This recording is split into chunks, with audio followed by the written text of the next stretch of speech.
আজি আমি ফেক্টৰ আৰু মাল্টিপলছৰ ওপৰত ডিছকাছ কৰিম। চ' ফেক্টৰ্ছ মানে কি আৰু মাল্টিপলছ মানে কি? প্ৰথম মই ফেক্টৰৰ ডেফিনেশ্যনটো চাই ল'ম, যে ডেফিনেশ্যন মতে ফেক্টৰটো কি হয় এইটো লিখি লৈছোঁ। So' factor is a number,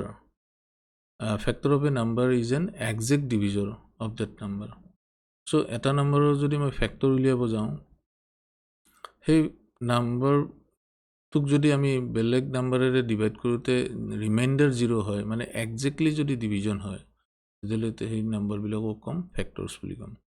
so' exact division মিন কৰিছে যে ৰিমাইণ্ডাৰ শুড বি 0। চ' এইটো কথা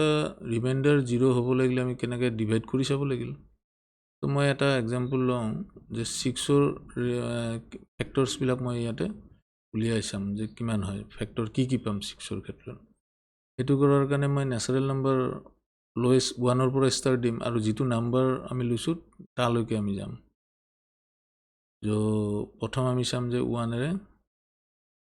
6ক ডিভাইড কৰিম 6। চ' 1এৰে 6ক কিমান টাইম যাব, এইটো আমি জানো যে 1 6 টাইমছ কৰিলে 6 হয়, এইটো টেবুলৰ পৰা জানো। চ' ৰিমাইণ্ডাৰ কিমান থাকিব, ৰিমাইণ্ডাৰ উইল বি 0, কোনো ৰিমাইণ্ডাৰ নাথাকে, 6 মাইনাছ 6 ইকুৱেল টু 0। এতিয়া আমি নেক্সট এইটো বঢ়াই পেলাই 2ৰে কৰি চাম, 2ৰে 6ক ডিভাইড কৰিম।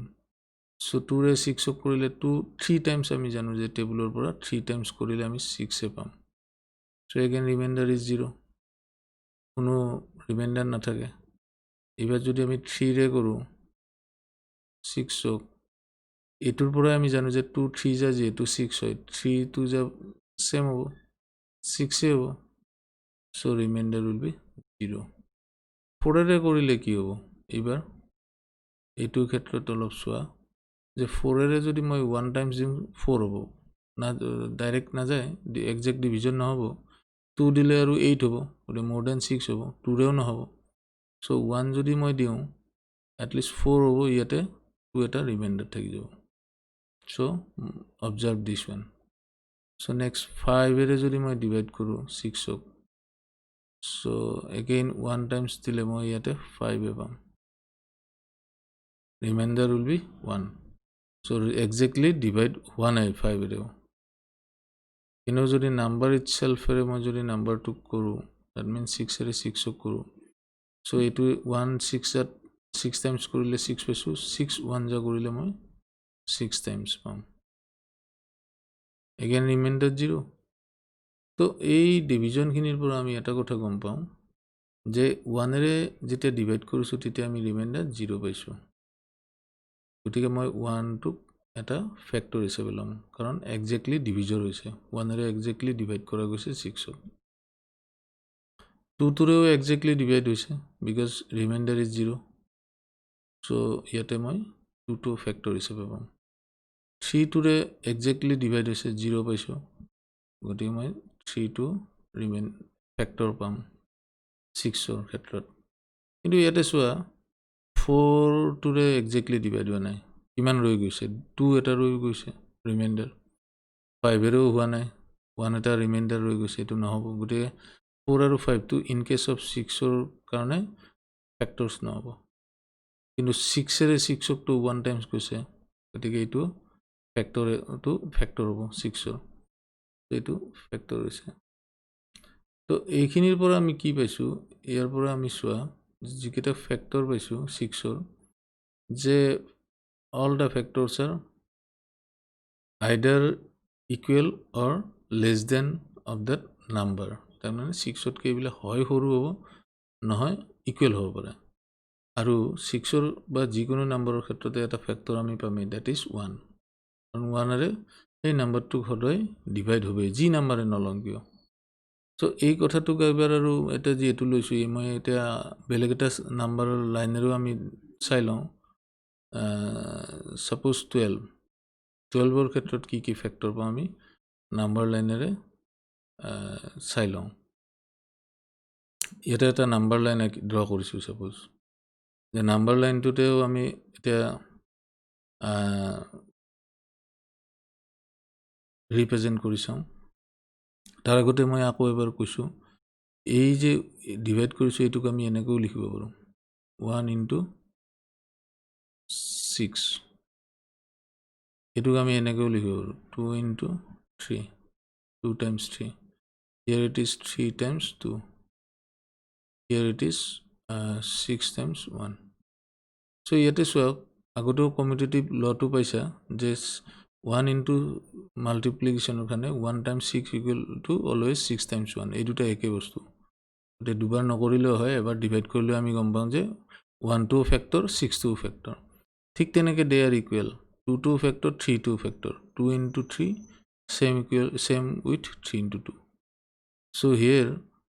মই in case of 12 ৰ ক্ষেত্ৰতো মই কি কৰিম suppose 1 ৰে ডিভাইড কৰিছাম 12 ক 12 টাইমছে যাব তো মই যদি ইয়াতে এটা জাম্প দিওঁ তাৰমানে 1 হলে এটা জাম্পতে মই কি পাম 12 পাই যাম তো এইটোক মই এনেকৈ লিখিব পাৰোঁ 1 times 12 বা 1 multiplied by 12 এইটোৰ পৰা আমি পাইছোঁ যে 1 টো এটা ফেক্টৰ আৰু 12 টো এটা ফেক্টৰ এতিয়া মই সাপোজ 2 টোৰে 12 ক কৰিম মই আগতে ড্ৰ কৰি লওঁ তাৰপিছত ফেক্টৰ কেইটা ইয়াতে লিখিম 2 টোৰে কৰিলে 6 টাইমছ ফাৰ্ষ্ট 6 হ'ব তো ফাৰ্ষ্ট মই 6ত আহিম দেন 6ৰ পৰা আকৌ 12 যাম কাৰণ 6 ইউনিট ডিষ্টেন্সেছ লৈছোঁ 1 2 3 4 5 6 এনেকৈ দুবাৰ লৈছোঁ তো এই দুটাই লাইনৰ পৰা আমি কি পাইছোঁ 2 into 6 so again যদি মই 3 ৰে কৰোঁ এবাৰ 2 ৰ পিছত 1 পালোঁ 2 পালোঁ 3 ৰে কৰোঁ 3 4 যা কিমান হ'ব 4 টাইমছ কৰিলে 12 হ'ব so 4 unit distances at a time ল'ম মই so 1 ৰ পৰা 4 ললোঁ 4 ৰ পৰা again 4 ইউনিট ডিষ্টেন্স 8 then 12 মই কিমানটা জাম্প কৰিছোঁ এই ইয়াৰ পৰা 3 টাইমছ 4 কৰিছোঁ এতিয়া কথা হ'ল ইয়াতে আমি ফেক্টৰ কেইটা যদি চাওঁ 1 পালোঁ 2 পালোঁ 3 পালোঁ 4 পালোঁ 5 পোৱা নাই 6 পালোঁ 5 ৰে নাযায় কাৰণ 5 ৰে যদি কৰোঁ 5 আহিব ইয়াতে 5 আহিব 5 ৰ পৰা 10 হ'ব 10 ৰ পৰা 15 যাব 12ত কেতিয়াও নাপায় 5 ৰে নহ'ব 7 ৰে নহ'ব 9 ৰে 8 ৰে নহ'ব 9 ৰে নোৱাৰি 11 ৰে নোৱাৰি 12ক এক্সেক্টলি ডিভিজন নহ'ব গতিকে আমি এইখিনিয়ে পাম so এইটোৰ পৰা পাম 1 টো এটা ফেক্টৰ নেক্সট পাম আমি 2 টো এটা ফেক্টৰ নেক্সট 3 পাম 3 টো এটা ফেক্টৰ নেক্সট 4 পাম 4 টো এটা next 6 and finally the number itself যেটো নাম্বাৰ লৈছিলোঁ সেইটোও পাই গৈছোঁ তো এইকেইটা হ'ব 12ৰ ফেক্টৰছ এটোৰ পৰাও ক'ব পাৰোঁ যে 1 টো প্ৰত্যেকটো নাম্বাৰৰে ফেক্টৰ হ'বই যেটো ফেক্টৰ আমি উলিয়াব যাম সেই নাম্বাৰটোৰ 1 হ'বই আৰু বাকি ফেক্টৰছবিলাকো 12তকৈ লেছ দেন অৰ ইকুৱেল হ'ব এইটো দুটা আমি প্ৰপাৰ্টি পাইছোঁ আৰু পিছতো পাম পিছত ডিছকাছ কৰিম এতিয়া আহোঁ আমি মাল্টিপলছৰ লৈ আহোঁ যে মাল্টিপলছ মানে কি ডেফিনেশ্যনটো আমি চাই লওঁ যে মাল্টিপলছ হ'ল a multiple of a number is a number obtained by multiplying it by a natural number so এই নাম্বাৰবিলাকক ন্যাচাৰেল নাম্বাৰে মাল্টিপ্লাই কৰিলে আমি যেটো ভ্যালু পাওঁ সেই ভ্যালুটোৱে হ'ল যাক মাল্টিপ্লাই কৰিম সেই নাম্বাৰটোৰ মাল্টিপলছ সাপোজ মই 3টা ভ্যালু উলিয়াম স্পিডত উলাইছোঁ সাপোজ 5 ৰ উলিয়াম 7 ৰ উলিয়াম আৰু এটা ধৰি লৈছোঁ 50 ৰ উলিয়াম এই 3টা ভ্যালুৰ মই ফাৰ্স্ট 4 বা 5 টাইমছ মাল্টিপলছ কেটা উলিয়াই দেখাই দিওঁ তেতিয়া তোমালোকৰ ক্লিয়াৰ হ'ব আমি আলটিমেট টেবুলটো জানিলে হ'ল 5 ৰ টেবুল 7 ৰ টেবুল 50 ৰ টেবুল তোমালোকে পোৱা নাই তথাপিতো মই ইয়াতে তোমালোকক দেখাই দিম কাৰণ 50 টোৰে মাল্টিপ্লাই কৰিব ইজি ইমান টান নহয় এতিয়া 5 ৰ ক্ষেত্ৰত আমি কেনেকুৱা পাম যে অলপ ডাঙৰ কৰি লৈছোঁ যে 5 1 টাইমছ কিমান পাম এইটো সাম 5 2 টাইমছ কিমান হ'ব 5 3 টাইমছ কিমান হ'ব 5 4 টাইমছ কিমান হ'ব এইটো টাইমছ 4 টাইমছ কিমান হ'ব এণ্ড 5 টাইমছ কিমান হ'ব আমি উলিয়াই লওঁ চ' এইটোৰ পৰা আমি পাওঁ যে 5 1 যে 5 চ' এই 5টো হ'ব মাল্টিপলছ অফ 5 5 2 যে 10 10টো হ'ব এই 5ৰ মাল্টিপলছ 15 হ'ব ইয়াতে 20 হ'ব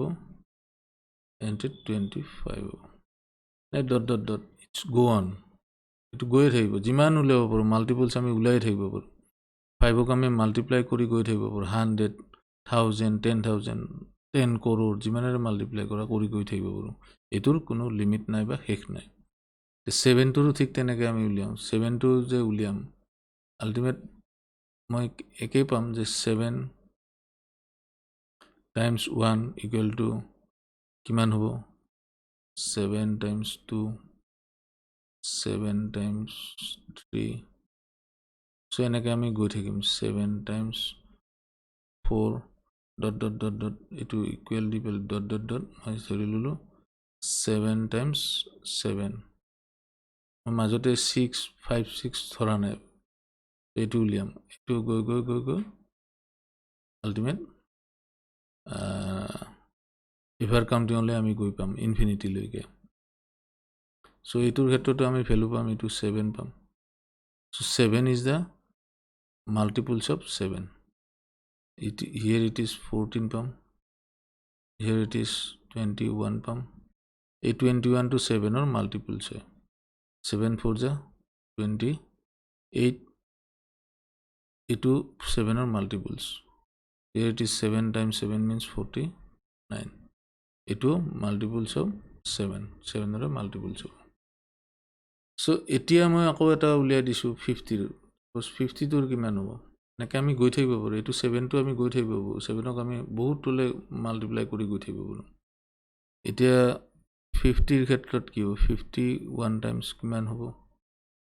52 টাইমছ 53 টাইমছ 54 টাইমছ এনে dot dot dot dot dot dot দি পেলাই মই ছাপ'জ ধৰিলোঁ যে 50 ইনটু 1000 টাইমছ কিমান হ'ব চ' এইটো মাল্টিপলছ কিমান হ'ব 50ৰ মাল্টিপলছ চ' মাল্টিপলছ অফ 50 কিমান পাম যে ফাৰ্ষ্ট মাল্টিপল উইল বি 50 সেই সংখ্যাটোৱে পাম চোৱা প্ৰত্যেকৰে ক্ষেত্ৰত চোৱা প্ৰথম মাল্টিপলছটো সদায় নিজে হ'ব যেনেকৈ শেষৰ ফেক্টৰটো নিজে হ'ব মাল্টিপলছৰ ক্ষেত্ৰত কিন্তু ষ্টাৰ্টিংটো নিজে হ'ব আৰু ফেক্টৰৰ ক্ষেত্ৰত ডিফাৰেঞ্চটো কি আছিলে লাষ্ট মানে এণ্ডিংটো নিজে হ'ব আৰু মাল্টিপলছৰ ক্ষেত্ৰত ষ্টাৰ্টিংটো নিজে 50 ষ্টাৰ্ট নিজে হৈছে এইটো মানে 100 হ'ব এইটো মানে 150 হ'ব এইটো মানে 200 হ'ব চ' এইবিলাক 50ৰ মাল্টিপলছ এইটো মানে কিমান হ'ব আমি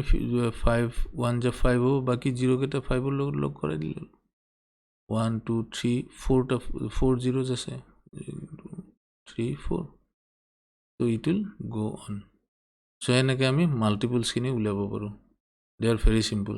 কিন্তু মাল্টিপলছ আৰু ফেক্টৰৰ ডিফাৰেঞ্চিয়েট কেনেকুৱা হ'ব আৰু ইয়াৰ প্ৰপাৰ্টিজ কি হ'ব আমি নেক্সট ক্লাছত ডিছকাছ কৰিম